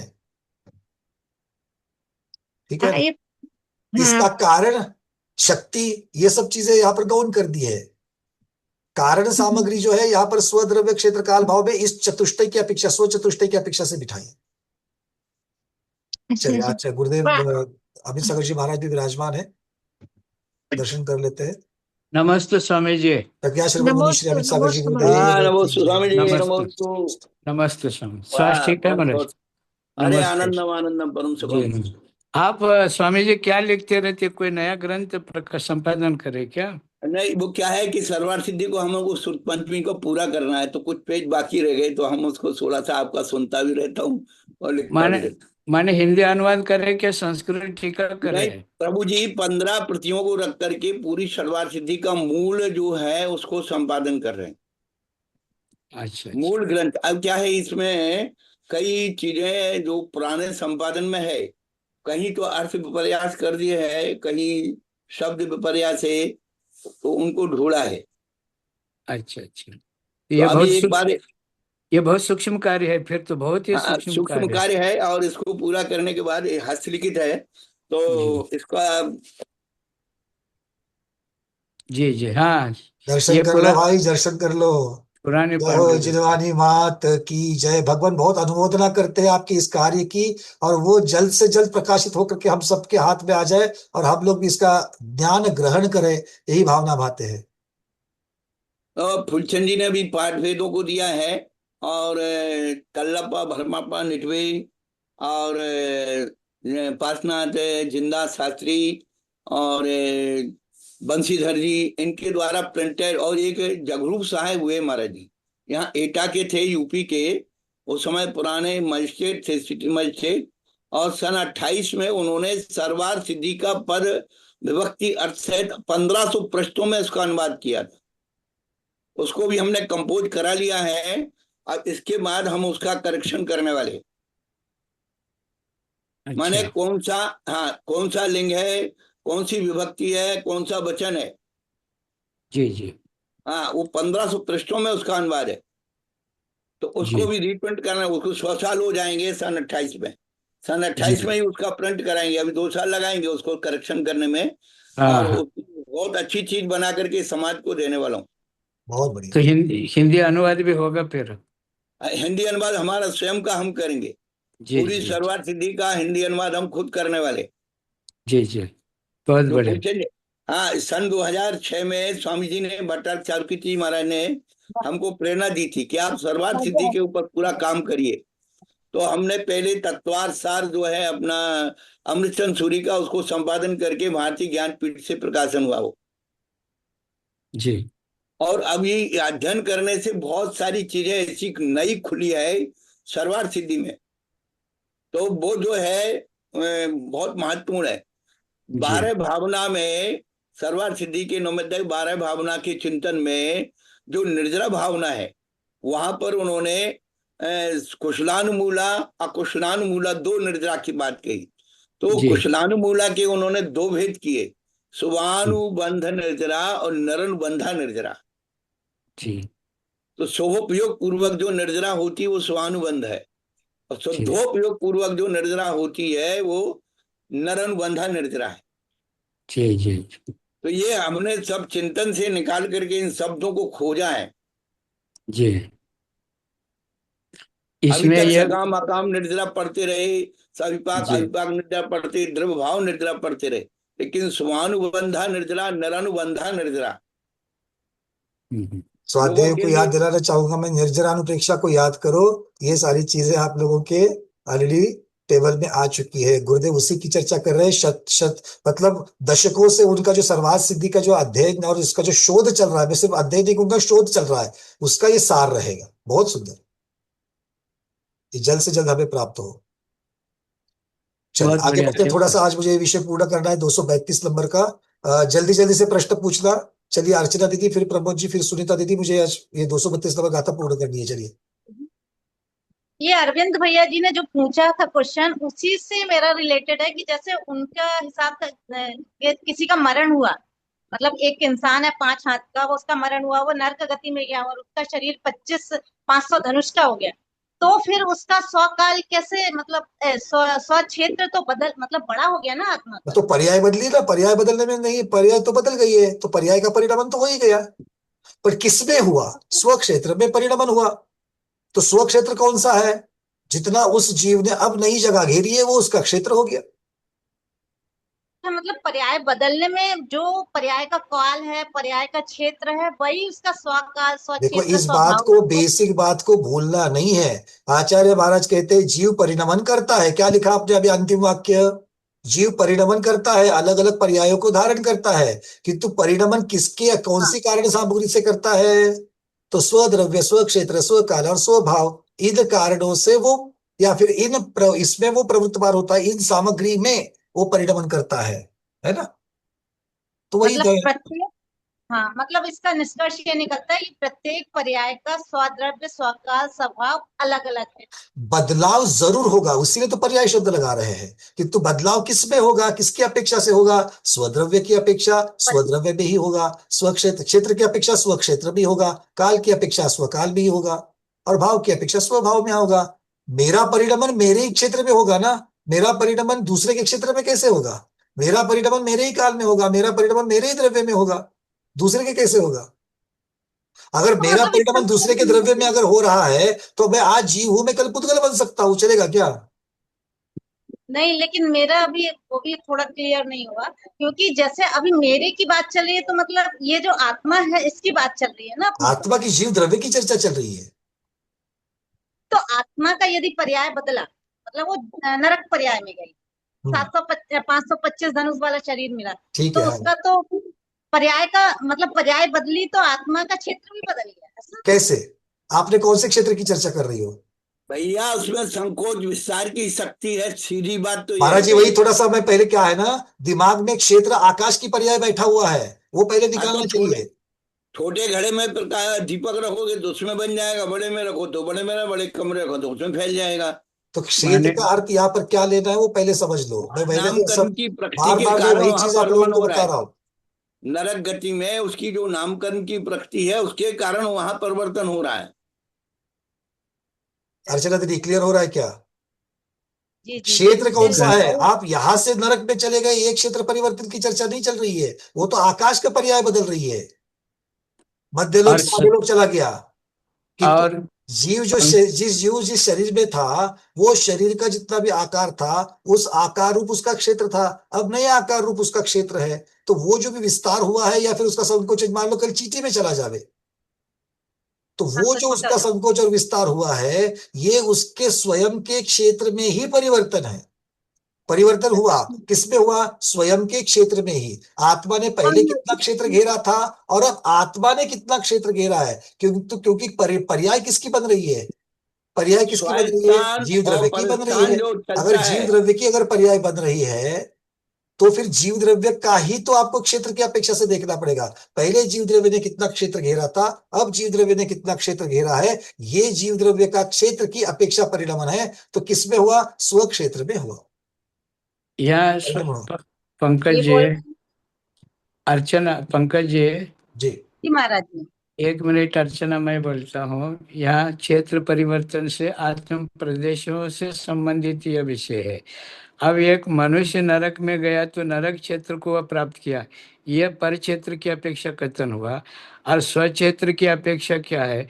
मनुष्य पर्याय में रहते हुए उनके आत्म प्रदेशों की जो संरचना थी, अथवा देह प्रमाण जो उसका आत्म प्रदेश फैला हुआ था, नरक में जाने के बाद वहाँ जो अवगुण उसको मिले और वहाँ शरीर के अनुसार जो उसको आत्म प्रदेश की संरचना मिले, वह क्षेत्र परिवर्तन के रूप में लेना है ना। तो स्व की अपेक्षा भी क्षेत्र की अपेक्षा स्व क्षेत्र की अपेक्षा और पर क्षेत्र की अपेक्षा, पंकज ये दोनों बात बार बार रिवीजन कर रहे हैं, है ना। लेकिन थोड़ा समझने में, क्योंकि विषय बहुत सूक्ष्म है। तो स्व में जब घटा रहे तो स्वयं के ही प्रदेशों को लेकर के क्षेत्र को समझना, और स्व की अपेक्षा समझ रहे तो स्वद्रव्य की अपेक्षा समझ लेना, और काल की अपेक्षा स्व पर्याय को ही समझ लेना, और भाव की अपेक्षा भी स्वयं में ही भाव घटा लेना, है ना। बाह्य निमित्त इसके लिए कारण हो सकते हैं, लेकिन ये स्व चतुष्टय का उपादान स्व ही है ना। क्योंकि हमने जिसका उद्देश्य बनाया उसका ही निर्देश होगा, ये सिद्धांत है। बिल्कुल क्लियर होगा, क्योंकि आत्मा में ही वर्णन और संकोचन हो रहा है, ये क्लियर हुआ। अगर आपको थोड़ा सा मैं वापस आप ही के किचन में मैं थोड़ा सा घुमा करके लाता हूँ सब लोगों को। आपके घर में पापड़ होते कि नहीं? पापड़, हाँ, वो पापड़ आपने निकाला और अब तलने के लिए रखा, तो पापड़ की साइज पहले कितनी थी और तलने के बाद कितनी हो गई? तो बदलाव किसमें हुआ? पापड़ में हुआ कि नहीं हुआ? पापड़ में बदलाव हुआ। किसकी अपेक्षा से हुआ? अब पापड़ पापड़ ही रहा या पापड़ गुलाब जामुन बन गया? नहीं, पापड़ ही रहा। तो बदलाव किसमें हुआ? पापड़, मतलब एक अवस्था मेरे पास पापड़ की है बिना तली, और मेरे पास दूसरी है तली हुई। तो ये परिणमन किसमें हुआ? पापड़ में हुआ। अब पापड़ का क्षेत्र, पहले पापड़ का साइज जो था और अब पापड़ का साइज है, तो साइज में परिणमन हुआ कि नहीं हुआ? हुआ। किसके साइज में परिणमन हुआ? पापड़ के साइज। अब पापड़ को द्रव्य बोलो और साइज को क्षेत्र बोलो। आ गई बात समझ में? चलो, हाँ, ऐसे जल्दी समझ में आता है सबको। हाँ, पंकज आप किचन में ले जाते हैं, इन लोगों को जल्दी समझ में आता है। भगवान क्या करे, हम गृहस्थ है ना, गृहस्थ किचन से बाहर निकलता ही नहीं है। साधु तो सिर्फ भोजन, वो भी रत्नत्रय के पालन के लिए किचन में जाता है। हम लोग तो 24 घंटे मौका पाते ही किचन में घुस जाते हैं, इसलिए किचन में जाने पर हम लोगों का ज्ञान अच्छा समझ में आता है। प्रॉब्लम ये है हमारी। प्रमोद जी बोलिए, प्रमोद जैन खारगर। नमस्ते आचार्य श्री, वंदना भैया जी। मेरा प्रश्न ये है कि जब नई, प्रभु जी माइक थोड़ा सा नजदीक में करिए, आवाज धीमी आ रही है आपकी। हाँ, जब नई पर्याय प्रकट होती है, पुरानी पर्याय नष्ट हो गई और भविष्य की पर्याय अभी आई नहीं है, तो केवली भगवान तीनों कालों की पर्यायों को जब जानते हैं, ऐसा बोलते हैं, तो वो कैसे मानने का? वो तो ये सबसे पहली बात तो केवली ये गुण है, देखो, ऐसा मानने का आपने एक शब्द कहा कि पूर्व पर्याय नष्ट हुई और अगली पर्याय अभी तक उत्पन्न नहीं हुई है। ऐसा हो ही नहीं सकता, नई क्योंकि पर्याय पहली तो पर्याय नष्ट हो गई। ये एक कॉइन की एक साइड है, सिक्के की एक साइड है। वो सिक्का है तो सिक्के को दूसरी साइड भी है, इसका मतलब उसकी नई पर्याय उत्पन्न हुई। नहीं, मेरा प्रश्न ये था कि जो हम कहते हैं केवली भगवान तीनों कालों की सब पर्यायों को जानते हैं, युगपत जानते हैं जी, तो पुरानी पर्याय है ही नहीं, तो कैसे जानते हैं उसको? पुरानी पर्याय नहीं है, ऐसा कैसे कह रहे हैं? और न, ऊपर से पुरानी पर्याय बोला नष्ट है, होती तभी नई पर्याय प्रकट होती, ऐसा। पुरानी पर्याय होते, अच्छा, आप ये कह रहे हो कि पुरानी पर्याय अभी तक विद्यमान है, मतलब वर्तमान पर्याय विद्यमान है, आपको ऐसा कहना है, तो भी वो अगली पर्याय को कैसे देखते हैं? अगली पर्याय और पिछली पर्याय भी उनको दिखती है। ये तो ज्ञानावरण कर्म का क्षेम जो है, और जो पूर्ण संपूर्ण, ये तो अवधि ज्ञानी भी जानते हैं। ये तो आगे की भविष्य की बातें, वो तो अवधि ज्ञानी भी जानते हैं। आपने मतलब वो विपुलमति में पुरानी, मतलब आपने पुरानी पर्याय सर्वावधि और कहीं पर परमावधि में ये देखा कि नहीं देखा? ज्ञान मार्गणा में भगवान ने क्या कह दिया वहां पर? जो किस प्रकार की चीजों को जानता है, तो उन्होंने अलग अलग शब्द लगाया वहां पर। उन्होंने कहा कि जो हो चुकी है, जो हो रही है, और जो होने वाली है। तो मतलब वो पुरानी पर्याय कहीं पर विद्यमान है पुरानी जो। पर्याय भूतकाल में विद्यमान है, वर्तमान में विद्यमान है, और भविष्य में विद्यमान होगी। अगर हम भव्य में है, देखो, तो अस्तित्व, ये तो सामान्य बुद्धि की बात हो गई कि जो पर्याय उत्पन्न नहीं हुई है उसको नहीं जान सकते, ये तो सामान्य बुद्धि की चर्चा होगी। किंतु जब जीव में ऐसा ज्ञान है, जीव में वो शक्ति है कि जो पर्याय प्रकट नहीं हुई है उसको भी जान रहे हैं। वो केवलत्व की शक्ति है। जी, गुरुदेव कुछ कह रहे हैं। पंकज जी, हाँ बोलिए महाराज। पंकज जी, देखो, आप भी वर्तमान में तीनों चीजों को अनुभव कर सकते हैं। आपने मुंह में लड्डू लिया, अतीत की पर्याय लड्डू है, वर्तमान की पर्याय मिठाई है। आपने लड्डू को मुंह में चबा लिया, अब आप क्या उसको बाहर निकाल करके पुनः खा सकते हैं क्या? नहीं, नहीं खा सकते। तो वो कौन सी पर्याय हो गई? वो भूतकाल की हो गई। नहीं, भविष्य काल का, उसका जो परिणमन मल में होने वाला है। हाँ, वो तो नहीं, वो अतीत तो काल अभी तो लड्डू उजागर। है, वर्तमान काल मिठाई है, भविष्य काल उसका मल है। जी। और अब उसको स्वामी, हमने मुंह में चबा लिया और द्वारा निकाल करके कोई नहीं खा सकता है। इतनी सी आचार्य गलत है ये चीज, है? आचार्य जी कुछ कह रहे हैं। पंकज चलो जी, बताते हो। पंकज जी, मति ज्ञान के जो भेद बताया, मति स्मृति संज्ञा चिंता अभिनिबोध अर्थांतरम, है ना। हम्म, और अवग्रह या अवैध धारणा, ये मति ज्ञान के भेद है, या अलग अलग अपनी विशेषताओं को लिए हुए है, और अलग अलग पर्यायों से यह संबंधित विषय है। तो जब हम पांच इंद्रियों के द्वारा किसी विषय को जानते हैं, तो बाद में उसके बारे में जो मनन करते हैं, यह मन का विषय हो गया। जो पर्याय बीत चुकी थी, घट चुकी थी, जिसका अपन अनुभव कर चुके थे, देख चुके थे, सुन चुके थे, उसका स्मरण करते हैं, ये भूतकाल संबंधी ज्ञान। तभी अभी भी ज्ञान हमारे किसका बनेगा? अतीत का ही बनेगा। अतीत का ही बनेगा, माने अतीत भी कुछ है, हमारे मति ज्ञान का भाई दो विषय है। नष्ट थोड़ी हुआ है। हाँ वही तो, उसका नाश तो नहीं हुआ, तो ज्ञानात्मक मुझे हमारे मुझे अंदर थोड़ा सा है। मुझे थोड़ा सा यहाँ पर और भी थोड़ा सा फर्क करना है, जो प्रमोद जी के शायद, क्योंकि हम सब जो बात कर रहे हैं, आप हो भगवान या फिर गुरुदेव अभिसागर जी महाराज हो, हम लोग यहाँ पर एक सामान्य कथन कर रहे हैं द्रव्य के बारे में, लड्डू हो जो पहले से पता है वगैरह वगैरह चर्चा। यहाँ पर एक पर्टिकुलर जीव द्रव्य की चर्चा चल रही है, जैसे हमारे प्रमोद जी है खारघर से। अब ये जो जीव है, इसकी आज तक केवल ज्ञान रूप पर्याय प्रकट नहीं हुई है, केवली रूप पर्याय उनकी प्रकट नहीं हुई है, आज तक अनादिकाल से प्रकट नहीं हुई है। किंतु ये आगे जाकर के कब प्रकट होगी, हम उनको भव्य मान करके आगे जाकर के कब उनकी प्रकट होगी, तो ये उनके कहने का एक मुख्य बिंदु भी है कि जो आज तक जो पर्याय प्रकट नहीं हुई है, वो आगे जाकर के पर्याय कैसे प्रकट होगी, इसका कथन कैसे हो सकता है। ठीक है प्रभु जी, मैंने सही पकड़ा? बिल्कुल सही पकड़ा आपने। क्योंकि एक सामान्य कथन है और एक कथन उस पर्टिकुलर जीव द्रव्य को लेकर के है, जिसके आज तक जो पर्याय प्रकटी नहीं है, वो आगे जाकर के कब प्रकटेगी, इसका उत्तर कैसे कर रहे हैं। और ये उसका उत्तर एक ही होगा कि ये संपूर्ण ज्ञान सभी द्रव्यों की, सभी पर्याय की, सभी द्रव्यों में हम भी आ गए, जीव द्रव्य भी आ गया, और जीव द्रव्य की सभी पर्याय मतलब हमारे सभी जितने नाना अनंतानंत जीव है, उन अनंतानंत जीवों की पर्याय को जानते हैं। अब कैसे जानते हैं, ये केवली गम है, ऐसा मुझे लगता है, ये मेरी बुद्धि से मैं कह रहा हूं कि जो मैं आज तक केवली नहीं बना हूं, मैं केवली कब बनूंगा, ये केवली भगवान जो जानते हैं, वो केवल ज्ञान से जानते हैं, किंतु केवल ज्ञान से कैसे जानते हैं इसके बारे में उन्होंने एक शब्द में उत्तर दे दिया, भव्यता के रूप में जानते हैं।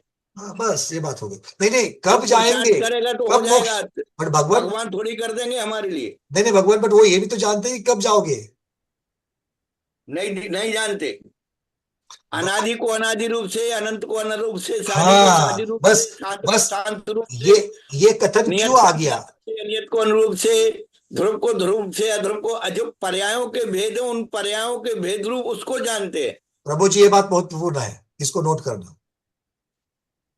मतलब थोड़ा यहां और पर ये बात हो गई जी, थोड़ा सा और चिंतन इसमें आया है जो महाराज जी ने अभी बताया कि वो आगे की पर्याय बनेगी, उसको उस रूप में अनादि अनंत रूप में दोनों भगवान। तरह पर से इसके ऊपर अभी मेरी लेके और एक जिज्ञासा है, मेरी बात सुन लो। आटे के अंदर, मूल आटा जो द्रव है, उसके अंदर पूड़ी भी है, पराठा भी है, रोटी भी है, मठरी भी है, जितनी चीजें आटे से बन सकती सारी प्रयास में सन्निहित है। आप जैसा अमृत मिलाओगे, जैसा संकल्प करोगे, उससे वो वैसा बन जाएगा। ना केवली भगवान डाल देंगे, ना उसकी उपादान शक्ति से उसे अलग किया जा भगवान सकता। यहाँ पर चर्चा कब की है। अगर जैसे मैं एक उदाहरण आपको दे दूं, अवधि ज्ञानी का उदाहरण देता हूं मैं।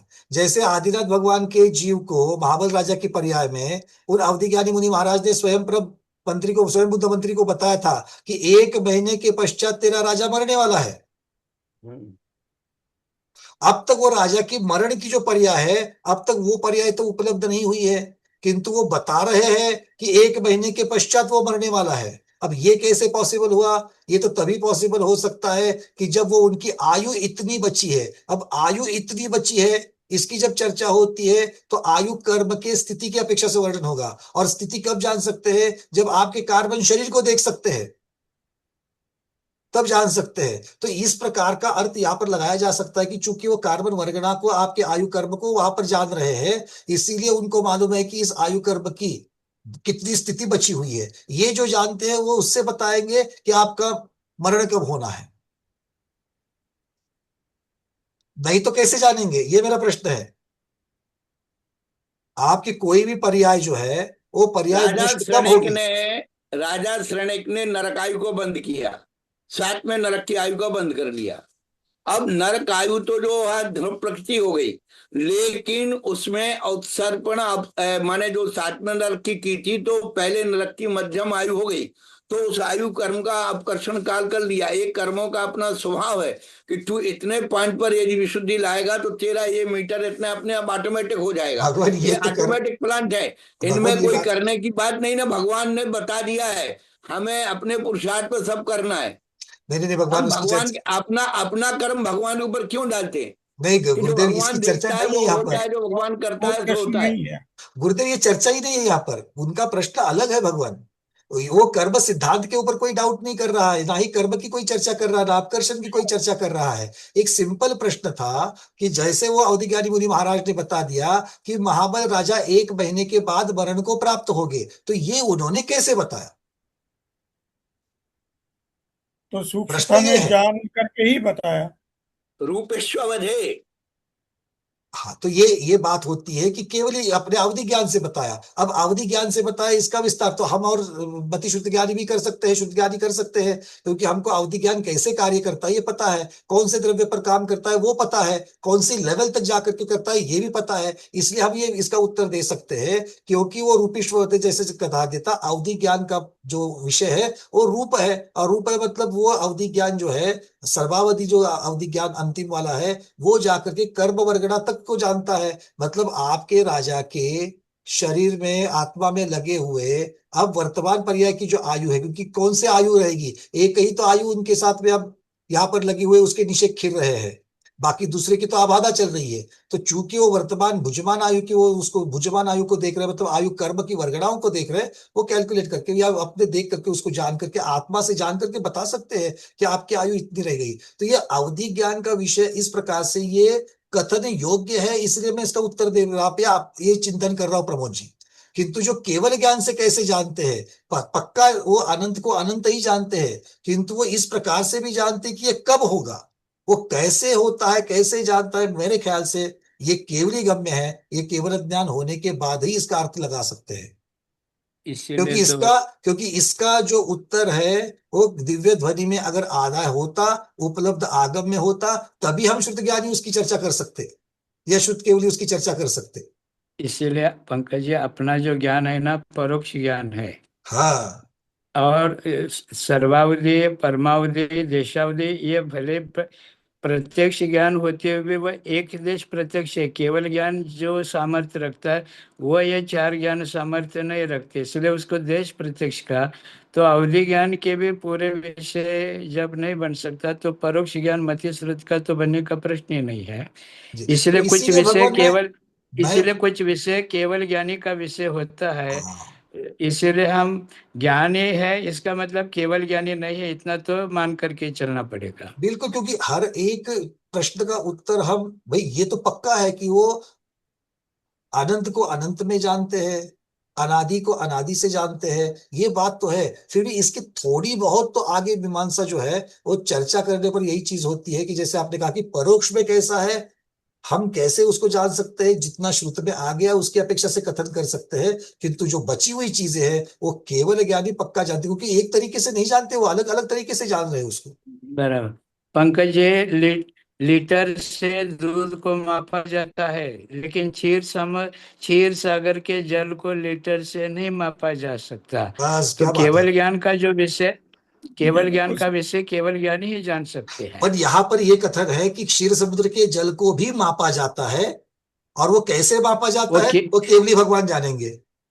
बस केवल जो हमारे पास वह मापदंड नहीं है। जी एक आकाश को नापने के लिए दूसरा आकाश चाहिए, इसलिए हाँ सागर बराबर। उपमा उपमा हाँ दी है। एक आकाश को नापने के लिए दूसरा आकाश चाहिए, गज फुट किलोमीटर से नहीं नपेगा। ये बात तो इसलिए तो उपमा मान की जो चर्चा होती है उसको उपमा इसीलिए कहा गया है क्योंकि उसको हाँ, उपमा से ही जाना जा सकता है। नहीं तो हर एक जगह पर पल्ले का असंख्यात्वा भाग, इसका असंख्यात्वा भाग, ये चर्चा आती ही नहीं थी। नहीं तो सुनीता दीदी। नमोस्तु महाराज जी, वंदना भैया जी। मैंने थोड़ा सा प्रयास किया है सिद्ध भगवान के ऊपर धर्म द्रव्य और काल द्रव्य के ऊपर द्रव्य क्षेत्र काल भाव घटित किए हैं। वो सही अभी है कि चर्चा नहीं? चल रही है एक द्रव्य के परिणमन की, उसी चर्चा के साथ में रहते हैं। एक द्रव्य की परिणमन की चर्चा चल रही क्या है ना, और एक विषय जुड़ तो जाएगा तो उसके उसमें ऊपर और। सिद्ध भगवान के वहां भी जो परिणमन चल रहा है, तो उसके हाँ ऊपर उसकी जो कर लो, स्वद्रव्य उसकी कर लो, स्वद्रव्य क्षेत्र काल भाव की अपेक्षा कर लो। स्व क्षेत्र स्वकाल और स्वभाव में घटित किया है, तो हम्म, क्या ये सही है?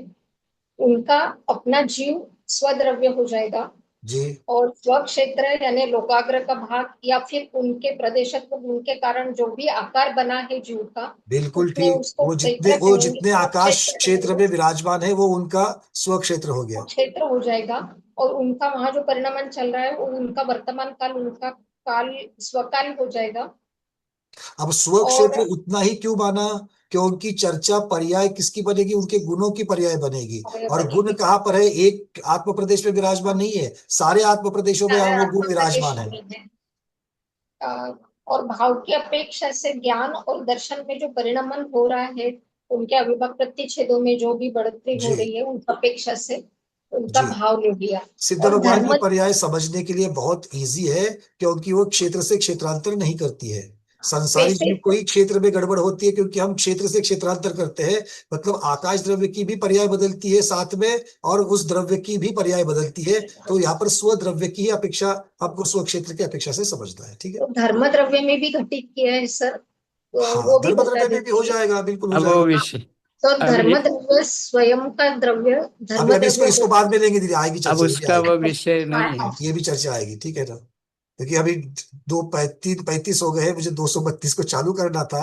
वो भी बहुत महत्वपूर्ण विषय है उसके अंतर्गत, समझ लो सब लोग। धन्य कुमार जी बोलिए।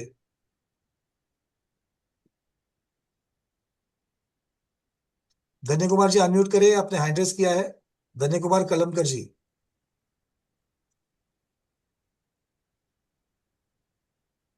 हाँ, नमस्ते महाराज, नमस्ते। और वंदन भैया जी। ये मेरी शंका ये है कि जैसे आदिनाथ भगवान ने मरीचि की जीव को कहा था कि आप 24वें तीर्थंकर बनोगे, और जब 24वें के तीर्थंकर बनेंगे तो बीच में का जो पर्याय, उसमें उनके जो पर्याय थे वो भी उनके दृष्टि में आए थे कि या नहीं आए थे?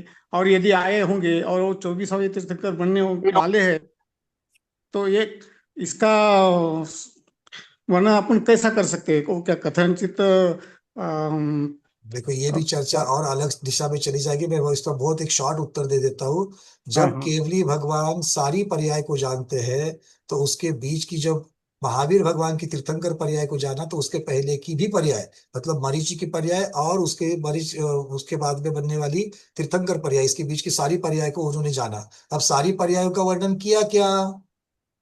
तो नहीं जो किया। वहां पर जिस प्रकार से प्रश्न आया होगा, जिस प्रकार से प्रधानता करके वर्णन किया होगा, उतना ही वहां पर होगा। हर एक पर्याय का वर्णन करने की वहां पर आवश्यकता नहीं है, तो नहीं नहीं, बताएंगे आवश्यकता बस। नहीं, लेकिन ये अपन ऐसा कह सकते हैं कि या क्रमबद्ध है या कैसा है? नहीं नहीं, क्रमबद्ध कोई पर्याय तो क्रमबद्ध बहुत अलग चीज है। क्रमबद्ध पर्याय के ऊपर तो हमने कुछ इसकी तैयारी चल रही है हमारी भी, और हमारे प्रोफेसर साहब श्याम घोड़ावत जी की भी। तो उसके ऊपर आपको एक अलग से हम लोग, क्योंकि पर्याय की चर्चा चल रही है, पर्याय की चर्चा पूर्ण होने से पहले एक पूरी क्लास जो है वो क्रमबद्ध पर्याय के ऊपर चलेगी, ठीक है ना?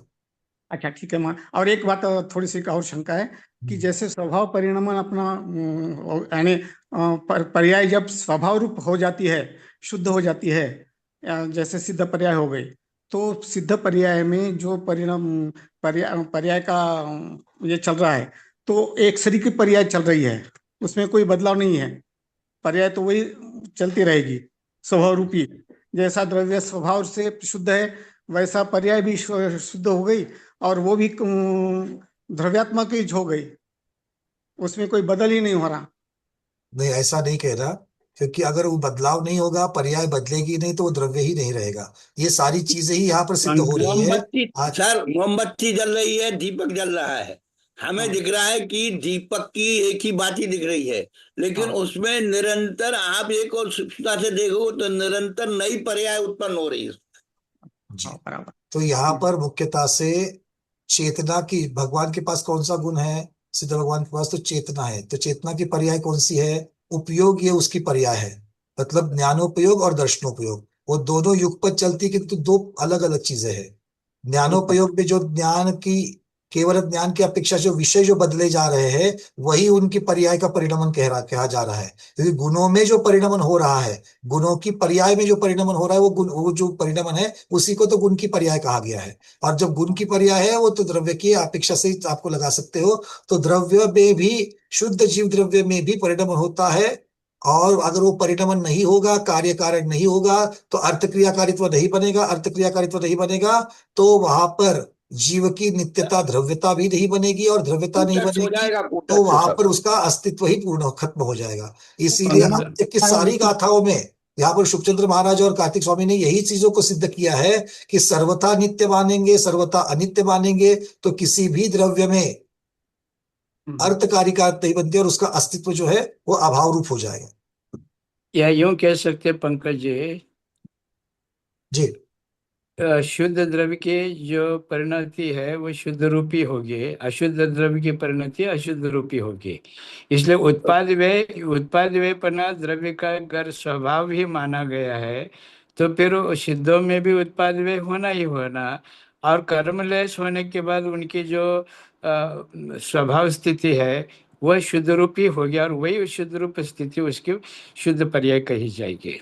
जी और शुद्धों में जो परिणमन होता है वह काल की अपेक्षा भी परिणमन माना जा सकता है। प्रति समय जो हजारों वर्ष पूर्व उनके जो पर्याय नहीं थे, वो पर्याय जब सिद्ध अवस्था में प्रकट हो गए, और फिर अनंत कालों तक जो पर्याय प्रकट हो गए प्रति समय, वो शुद्ध रूप ही हो गए। अगर वो नहीं इससे मानेंगे, तो काल के वर्तना वाला जो निमित्त है वो भी खत्म हो जाएगा। तो सारी जी चीजें जो है वो केवली भगवान की जो कथन है वो अन्यथा बन जाएगा, नहीं तो। जी ठीक है धन्य कुमार जी, ठीक है, ठीक है। चलिए आज शुरुआत कर लेते हैं गाथा क्रमांक 232 की। आचार्य महाराज, अभी किसका प्रश्न है क्या? 231 के ऊपर किसी का प्रश्न है? चलिए 232 को शुरुआत करते हैं आचार्य भाषाचार्य तक। 232 की गाथा पढ़ लेते हैं। ससुरवत्थो जीवो कज्जम साहे दिवट्टमानंपि खित्ते एकम मिठिदो नियदव्ये संठिदो चेव। जीवो अर्थात जीव द्रव्य कैसा है? ससुरवत्थो वट्टमानंपि अपने चैतन्य स्वरूप में स्थित होता है। अपने चैतन्य स्वरूप में अर्थात चेतना गुण के साथ में वो अस्तित्व में है। स्वरूप में स्थित होता है मतलब क्या है? अपने चेतना गुण के साथ में वो अस्तित्व में है। और ऐसा अस्तित्व में होता हुआ क्या करता है? खित्ते एकम मिठिदो अपने ही क्षेत्र में स्थित रहता है। और नियदव्ये संठिदो चेव अपने ही द्रव्य में रहता है। कज्जम साहेदी अपने परिणमन रूप समय में अपने पर्याय स्वरूप में कार्य को सिद्ध करता है। कज्जम अर्थात कार्य सिद्ध करता है। तो आज इतना ही रखते हैं। आज के स्वाध्याय को गुरुओं के श्री चरण में बारंबार नमोस्तु वंदनामि इच्छाकार करते हुए यही पर समापन करते हैं। जैनम जयतु शासनम, जैनम जयतु शासनम, जैनम जयतु शासनम।